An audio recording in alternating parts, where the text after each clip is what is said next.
Good afternoon. Welcome to Northumberland Zoo on YouTube. My name is Maxine and I work here.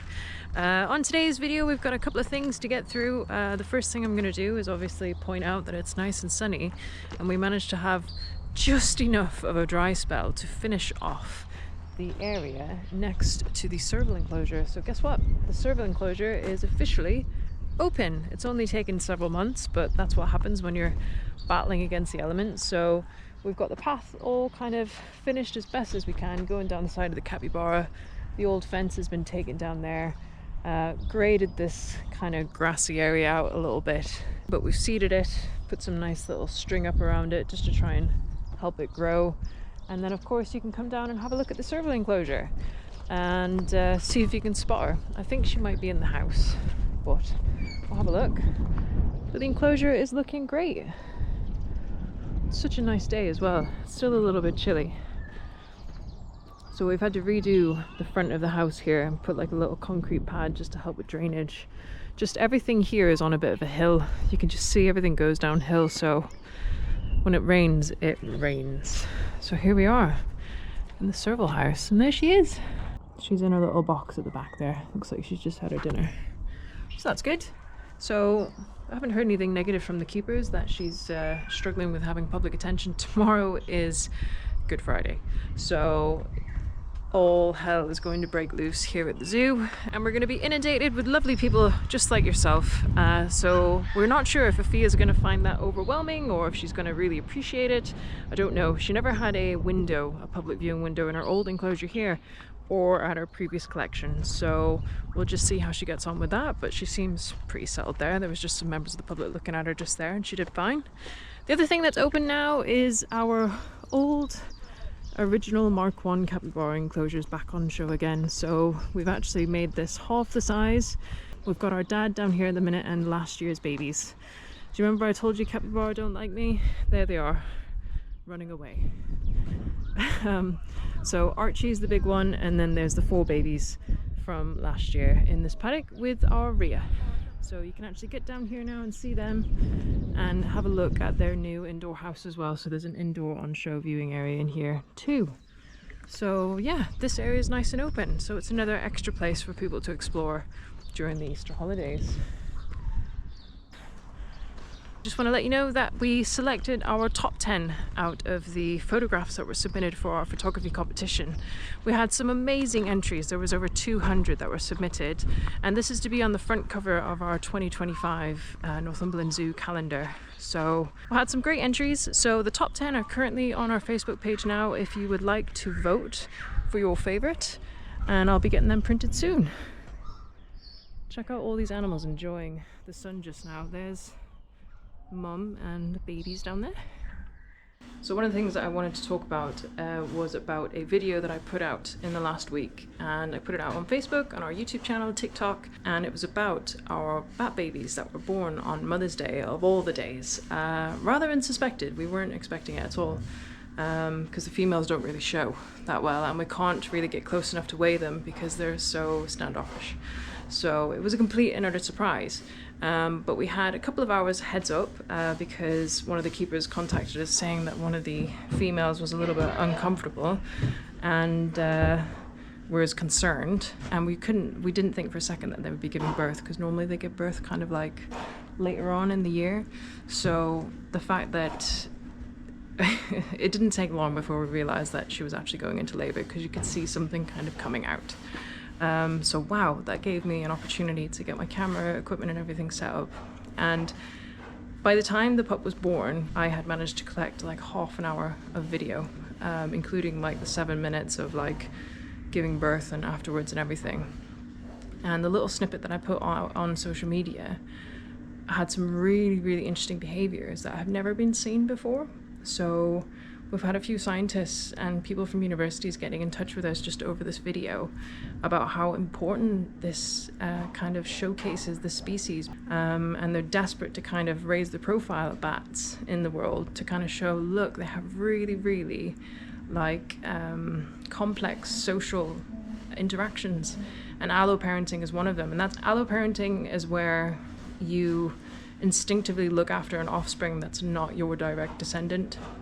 So in Celine's case, Celine, who was the bat that gave birth, Seema came running over immediately to actually come over and help clean the baby with Celine. And she stayed with her for a good 5 or 6 minutes immediately after the birth whilst I filmed. So anyways, I just wanted to come into the bat house and show you.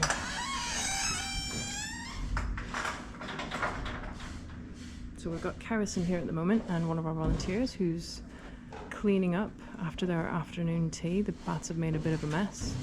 All the bats are in a bit of a vegetative state just now, just because they've obviously got full bellies. But we do find that they have a nap in the early afternoon. So they're all just hanging out.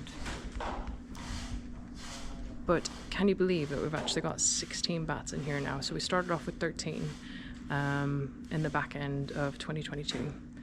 And yeah, we've had 3 babies born in the last 5 months, which is insane. So we've only got 4 females in total, so there's 1 female left that could potentially give birth. So obviously we're keeping a really close eye on her, so it'd be great to be able to film this again, because there was such a buzz in the industry about it. It's never been recorded before, this bungee jumping babies. Now some species of bats have like a bit of a membrane between their back legs, whereas Livingstones don't, where they can kind of catch the baby, or they'll give birth and then flip over at the very last moment and the baby kind of like comes out onto their belly. Whereas Livingstones are renowned for actually staying upside down the entire time, baby popping out, hanging for a brief moment and then flipping back up again.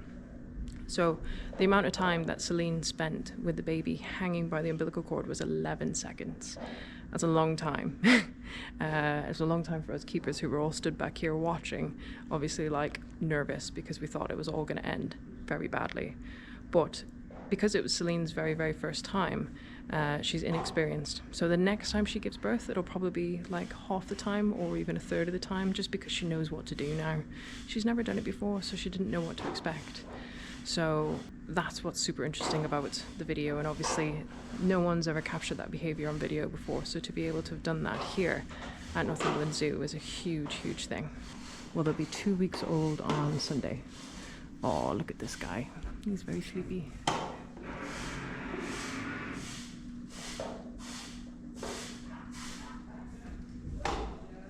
Very, very sleepy. Let's have a look. You alright? Yeah, I'll squeeze past. Oh, so, any idea who's a who's? So we've got a Seema and a Hadrian behind us, with a Nicholas.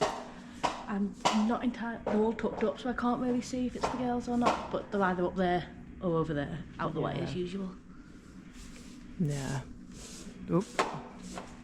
So there's Hadrian. Hadrian was born in November. It's all wrapped up inside of Seema here, which is insane because he is huge. He's a massive bat. The reason that we can see that is because there's extra pairs of feet sticking out the top of Mum there. And this is Nicholas. Alright, buddy. Hadrian is how big? He's pretty much the same size as Asa now, because he's our smallest like adult male, and he's getting pretty close to the same size as him now. So it's pretty impressive that Seema's still managing to get him all wrapped up in there.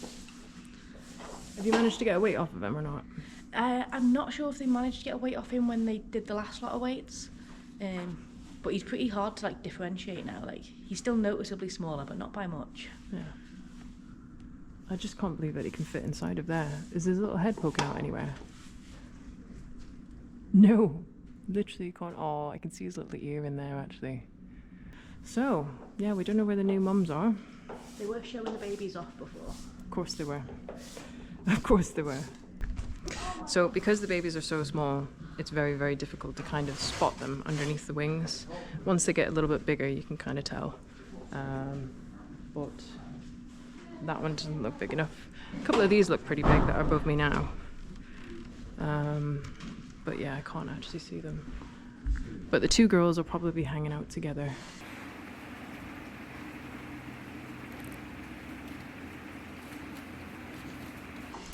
But yeah, did you get to see the video of the actual birth? I mean, it was pretty incredible. I think on TikTok it's had like over 180,000 views.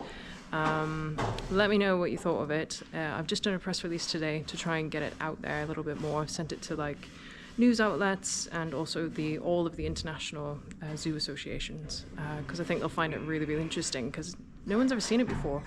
And loads of keepers have been really, really interested in the behavior as well, because like you work with these animals every day, but you don't always get to see stuff like that. And especially with this species, with there only being like just over 100 in captivity, you know, the chances of getting to see something like that is rare. So, well, I think we'll leave these sleepyheads alone. I really hope that you enjoyed that update. And if you're planning on visiting us over Easter, then do remember to pre-book or get here early. I would definitely recommend that, because Easter is by far our busiest time of year.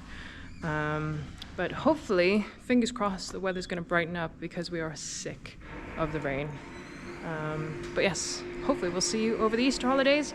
And if you haven't done already, please do remember to like this video and subscribe to our Northumberland Zoo YouTube channel, and I shall see you next week.